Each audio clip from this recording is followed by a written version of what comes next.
योगेन चित्तस्य पदेन वाचा मलं शरीरस्य च वैद्यकेन योपाकरोतं प्रवरं मुनीनां पतञ्जलिं प्राञ्जलिरानतोऽस्मि आबाहु पुरुषाकारं शङ्खचक्रासिधारिणं सहस्रशिरसं श्वेतं प्रणमामि पतञ्जलिं हरिः ओम्. Namaste everyone. Hari Om. Today we are going to explore our knowledge in Ayurveda subject. So first we will try to understand together what is Ayurveda in the first class. What is the principle of Ayurveda? What are the pillars of Ayurveda? Then to understand how it works, what are the ways, it will be easy to understand. So today we will try to understand what is the word Ayurveda means and what are the principles of Ayurveda. Ayurveda actually came from the Vedas. Vedas are the most ancient scriptures in the world. And there are 4 Vedas. And according to Indian philosophy, and this is the belief of Indian people, that all the knowledge, whatever knowledge we have, it came from the Vedas. And so the knowledge of Ayurveda came from one Veda called Ayurveda. And if we talk about the first scripture of Ayurveda, so that's have written, I think, around 3,000 years ago. And the name of that doctor, that yogi is Charaka Rishi. Before that, Dhanvantari we consider as a god of medicines. Dhanvantari, Rishi Dhanvantari. Later on, Rishi Charaka came. Rishi Charaka also we consider it's a reincarnation of Lord Vishnu. First he came to explore the knowledge of Ayurveda for the physical and mental health, much emphasize on the physical health. And in next birth, Rishi Charaka came in the birth of, says Patanjali, for the complete freedom, to reach, to obtain, to experience the reality of the truth, the ultimate reality of the truth. So Charaka was considered the first Rishi, and he wrote one text called Charaka Samhita. The word Charaka, Chara and Achara. Char means like something that always moves. Achar means that constant, never moves. So Charaka Rishi was such a personality. He never stopped on one point more than 1 week. We can say he was a first a mobile hospital, a movable hospital. He was a complete hospital in himself. Such a knowledge he had. And just by walking one place to another place, another place to another place, all life he was walking.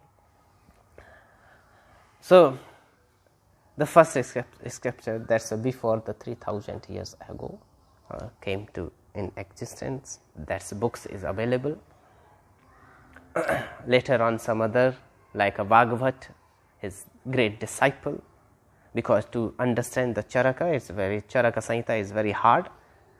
So his disciple called names Bhagavat, he wrote 2 scriptures on the base of Charaka Samhita, and the Bhagavat,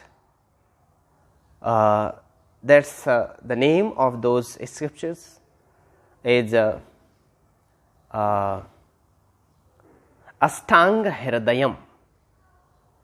That's easy to understand compared to the Charaka Samhita. And about the Bhagavat, he lived his life 135 years old. 35 years, 135. Whatever his guru means says, Charaka said, Charaka wrote, he tried and experiment everything in his own body. And after living his long life, and he said his disciples, now my purpose to get this body has fulfilled. I want to leave this body. And he left. About the Bhagavat Rishi is mentioned such a story. Now come to the point, what is Ayurveda means? So Ayurveda, these all words came from the Sanskrit. So what is Ayurveda? Ayu and Veda. There are 2 words, Ayu and Veda. The meaning of R means nothing. It's just a sandhi in Sanskrit that's used to unite 2 complete independent word. Ayu is independent word have complete meaning, complete definition, and Veda is also completely independent word, have its own full definition and meaning. While you connect 2 words, like maybe the prayer generally we use Gurur Brahma. Guru is complete one word, Brahma is complete one word, Gurur Vishnu. So our letter we have to use in Sanskrit, it's called sandhi, like a connecting of 2 things. So same here, Ayurveda, Ayu, A by U, and Veda. So what is Ayu means? Literally, Ayu means actually age. We oftenly ask to the children, how old are you? And they used to tell the age. I am 11, I am 12, I am 13. Literally is this. But some translation like life or longevity is also meaning. Literally age, as I told you. They used to tell their age, that. Or life or longevity. What is Veda here means?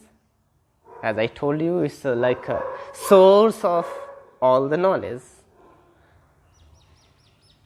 But here, Veda means like a knowledge. Or we can say it's a science. Another is art. So, Ayurveda is a text which gives the complete knowledge of life. The whole knowledge of life, how to live a healthy and happy life. So Ayurveda is a science of living happy and healthy life. This is also one. Ayurveda is an art of living happy. Now, the next point is, what is life? This is the question for you. What is the life? It's a philosophical question. I think 1 or 2 hours is very short time to understand, to discuss about the life. But here I am talking just on very surface. What is life? So, according to the Ayurveda, now on this point, I think life is a journey between B to D. What is B means? Birth, and D means death. There is one more letter in between, C. It's a depend on us. It's a depend on our choice, C. How we want to live this life. Circumstances we cannot change. But it's our choice. How to react in those situations. How to handle in those situations. Okay. So the point is, life is a journey between birth to death. Here. So, as previously we discussed, Ayurveda gives the complete knowledge of life. So, the life, as we know, from birth to death, it gives the complete knowledge. And in my point of view here, the life as we know, it starts the day you born. Actually, life not start from that point. Life starts 9 months ago when the mother conceives the baby. 9 months ago. So here Ayurveda, I told you, gives the complete knowledge of life. Here means from the day 1 a mother conceives the baby. How to take care the baby, unborn baby, and how to take care the pregnant mother. And there are 8 limbs of Ayurveda also, not yoga. There are Ashtanga yoga there, and here also according to Ayurveda also have 8 branches. And so Ayurveda have 8 branches, 8 limbs. And one branch completely dedicated to the pregnant mothers, how to take care, how they can take care themselves, not only the mother, for the babies also. Understand? So one is completely dedicated to them. So life not starts. So Ayurveda gives complete knowledge from the day 1, then the mother conceives the baby. And we know preparation is very important. Life actually not starts the day mother conceives the baby.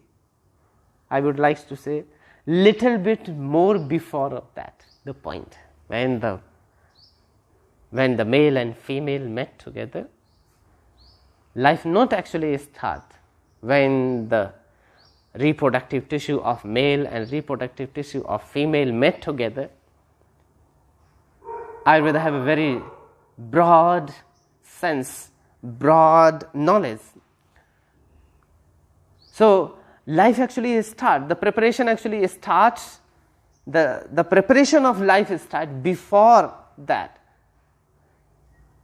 And according to, I was giving the class in Chinese group, and some student told me in some of the those believes on spirituality, those follow the tradition of guru and sisya, teacher and student, they oftenly used to discuss their desire that I am planning for the baby. And then the spiritual master, they used to give some suggestions, what to do, what not to do, or a specific kind of some austerity. Understand? That prepares both male and female for the healthy and good baby. So here the idea of Ayurveda is very wide. Actually, life completely, not a start the day one.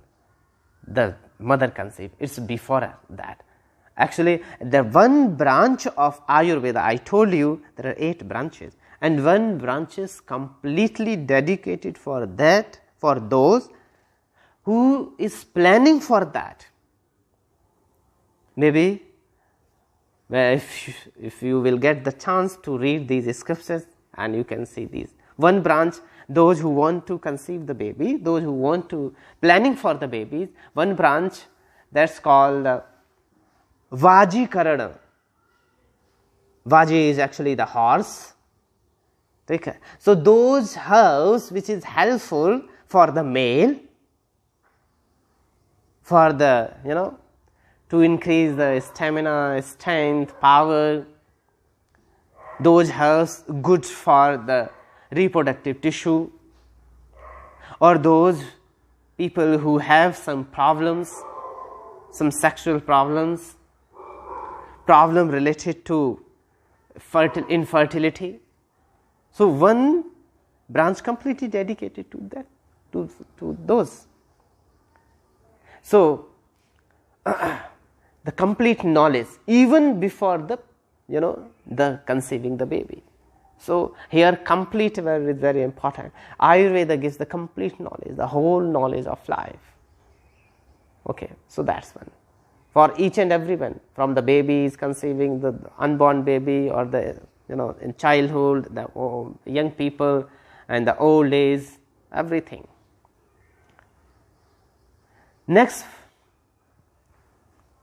what is next topic? What is principle of yoga? How it works? How it functions? So there are 2 principles of Ayurveda. I am going to very root.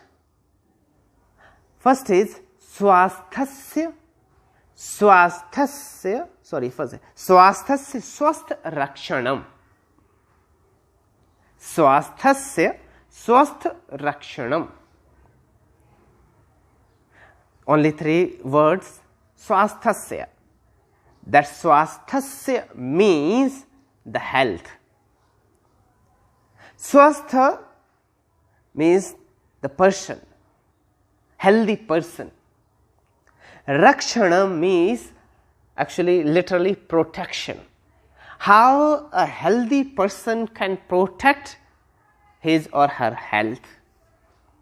A person already healthy, there is no major problems. Or those who consider I am healthy, living a healthy and happy life. So the first principle is actually completely for them. How they can preserve this health. Rakshanam means literally actually protecting. Like how one soldier is protecting by another soldier is attacking them. So they're sealed by the shield. So that protection. So one is how a healthy person can protect his health. Second, preserve his health, maintain his health. So that's okay. So first principle is completely for them, those who are already healthy, how they can maintain his health, whole life. So for them there is a certain rules and regulations, certain principles, certain habits, some activities, the food for the healthy people according to their natures. Nature is not the nature of the physical body, vata, pitta, kapha.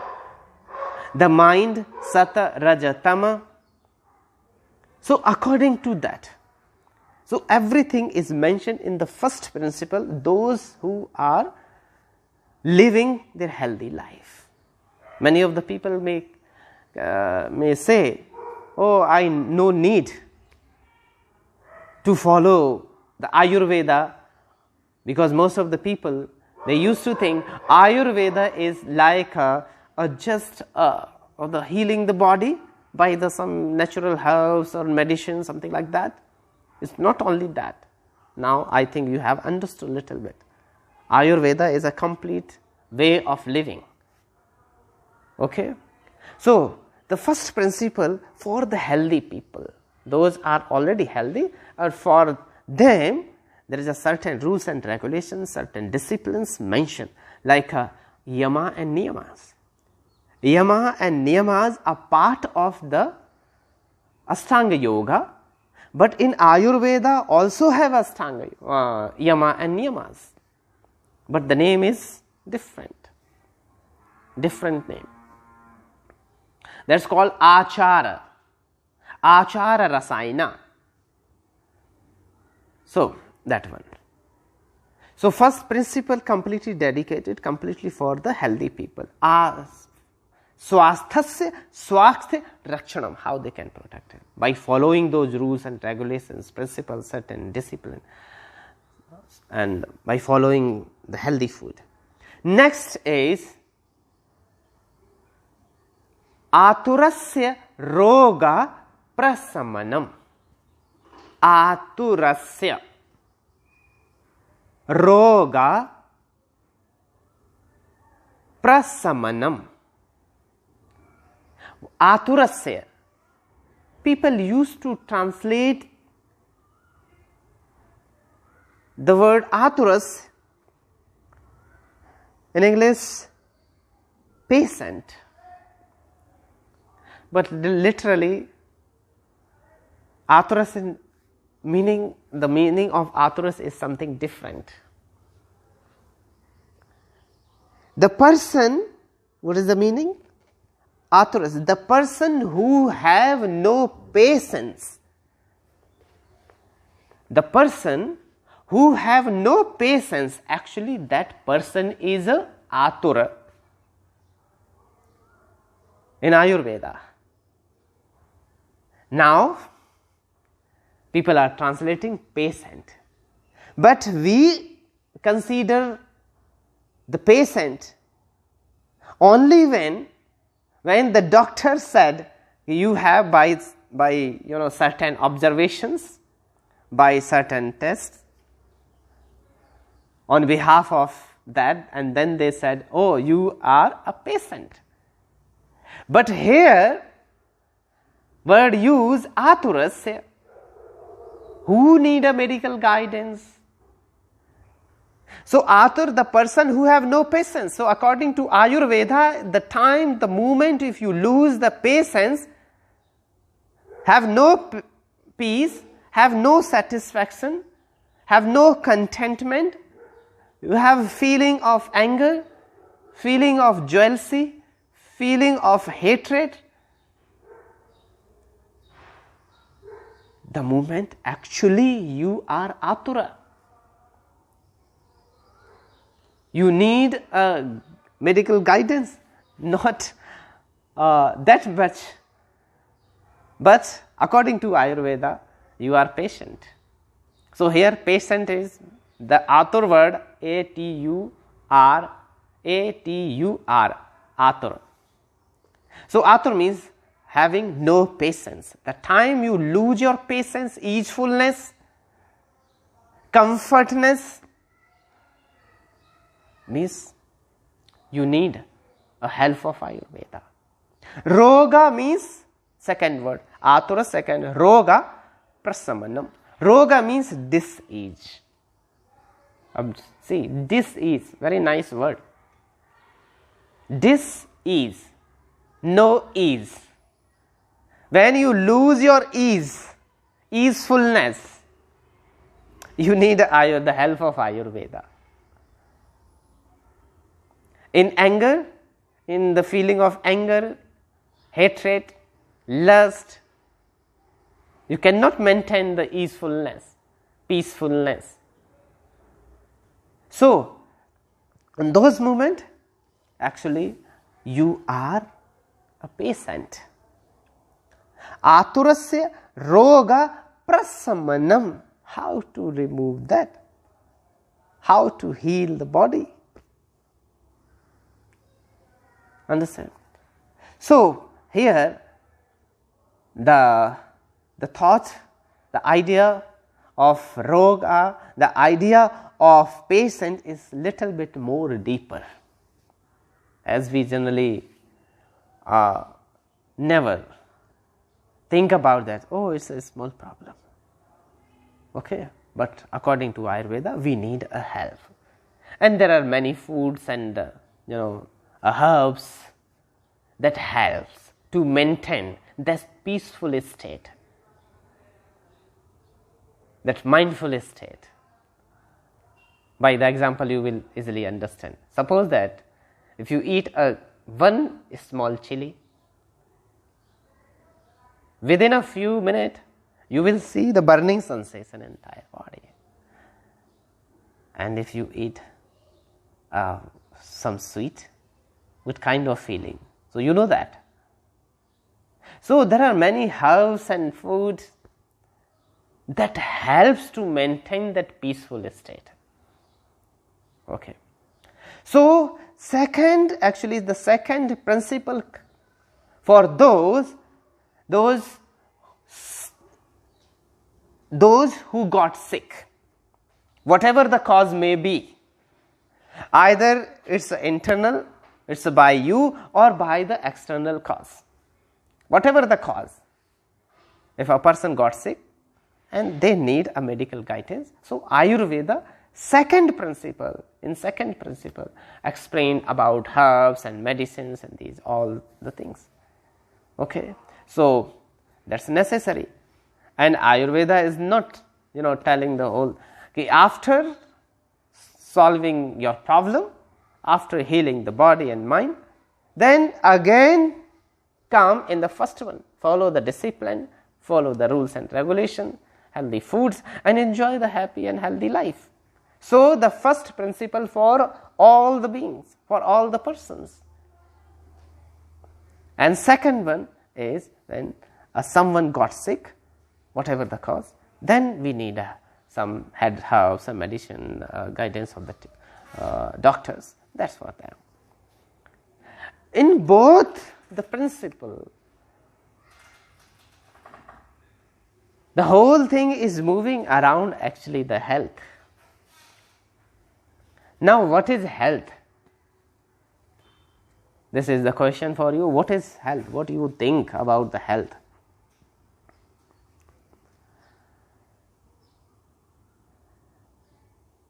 Maybe it's a little bit difficult. It's a very easy question. But when somebody asks what is health, it's hard to explain what is health. Okay. So, a WHO gave one definition what is health. That's, I think, given, the definition is given, I think 30 years ago. I'm not talking about just Ayurveda. Ayurveda definition is something very deeper. But we will try to understand what the WHO gave the definition after receiving the idea of wise peoples of different countries. And then they gave one definition.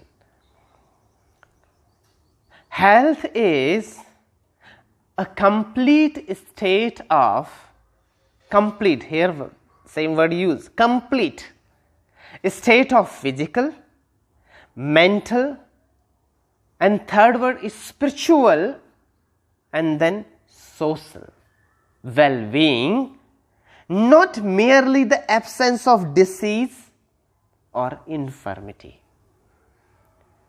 So it's a complete state of physical, mental, spiritual, and the social well-being. So what is physical health? I think you all know about this. It's much related of this physical body. like a fitness, related to about muscles, physical external appearance, related to like muscle, bones, blood, different tissues. So that much. Having that not physical, problems, that's a very good, but that's not only the complete definition, the complete health. Next one, what is the health is a complete state of physical, mental. What is the mental health? Mental health also, most of the people know, it's much related to about our feelings, some psychological, emotional, and biological also aspects. That's much emphasize on that.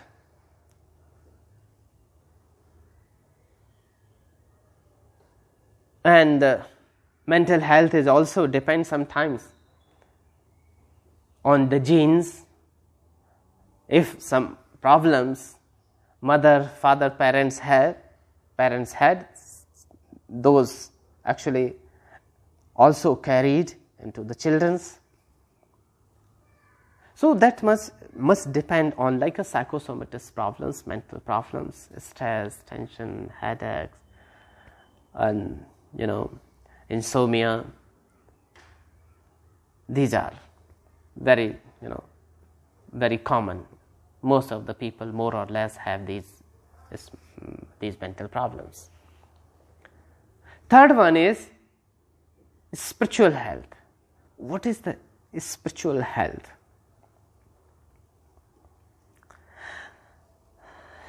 Spiritual, the word came from the spirit, the faith, beliefs,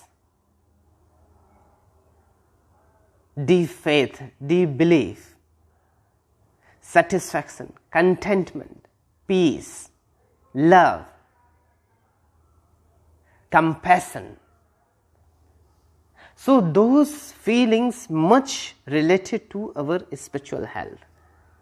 See, many of the people, they have everything. Good bank balance, good company,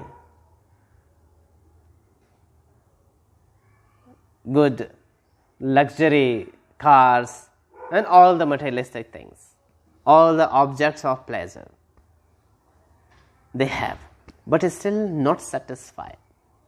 But still there is no peace in life.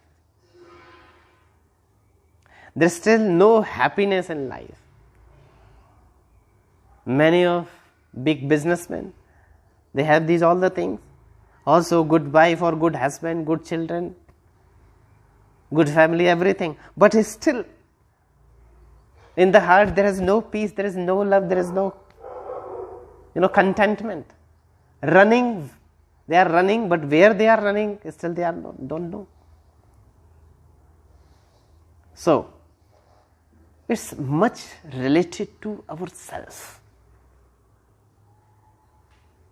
So, spiritual health is also very important for every person. Not just a physical, mental and spiritual.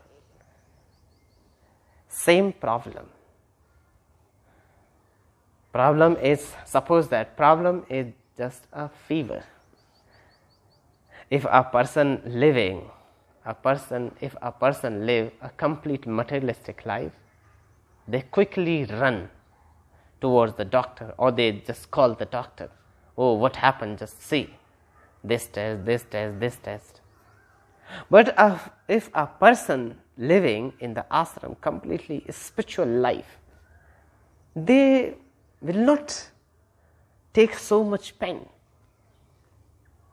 compared to that person, because they have the faith, they have a belief, they have the hope, and they know that if a pain arises in the body, if any inconvenience, if any disease arises in the body, definitely I did something wrong. And to solve this problem, this pain came. And actually, the disease, according to naturopathy, disease used to come to remove the toxic elements out from the body. Also, they want to convey the message that something gone wrong. You did something wrong. Now change that. If somebody little bit aware, then definitely they will understand. I did something wrong. I ate something wrong. So, spiritual health. What is the next? Social health. What is the social health means? It's related about the society, surroundings. Yes, it's very important. A person cannot have the peace, satisfaction, contentment, happiness. See, many of the people now, they are donating, they are serving, even without worrying about their life, and they are serving for the humanity, they are serving for the nature, for the well-beings of others. Because during that karmas, during that activities, the feelings arises in the heart, feeling of satisfaction, feeling of that contentment that will never get by other things, never can purchase by the money. That will only come by giving something. So many of the people, millions and trillions of the money, they are just devoting and they are serving. So social health must depend on the society and the rule of this nature. What is give and take? If you want something big from the nature, you also have to give back to this nature, give back to the society. And see, in our daily life,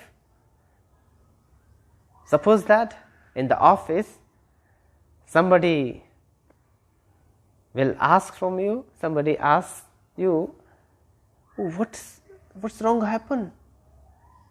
Are you feeling okay? And you start worrying about you. If another person after a few minutes again will come and ask the same, your eyes are little bit red. Are you feeling okay? Do you have any pain, any problem? And you, nothing, I'm okay. After a few minutes, if again one more person will ask the same kind of thing, definitely you will lose your patience, you will lose your peace, and you start looking, oh, something definitely, if they all are telling the same thing, definitely something, not going very well in my body, and you start, losing your peace, mental peace. And same, just opposite. In the problems, if your colleague start telling, oh, don't worry, I'm with you. Tell me. Understand? Somebody prays, oh, you are doing very nice. Understand? Good job. And these like admiring things, start motivating you. Understand? So that's related to about. So social health is very important. Generally, we used to think, oh, I can manage whatever the surroundings. I'm very smart. I'm very intelligent. And we've generally very much aware about the children. Whenever they used to attend the company of the bad guys, bad children, we oftenly used to tell them, oh, don't attend, don't go there. But when we talk about us, we oftenly use, oh, I'm enough smart. But a period of time, we also, influenced by the company of the bad surroundings. Or the good company, if surroundings are very good people, very nice people, always supporting, always helpful, definitely whatever the money in the form of salary or whatever, you enjoy that company. You are actually living that company. Understand? That's a yoga. And if the company, where the people always backbiting, always playing the dirty politics, always, pulling the legs, whatever the big amount of salary you are getting, you will not, you cannot, feel happiness, satisfaction. After a period of time, definitely you will get mentally sick. And in the yoga also, in Ayurveda also, most of the problems come from the mind, and later on the physical problem starts. So society play a very important role for the health. So health is, according to WHO, health is a complete state of physical, mental, spiritual and social.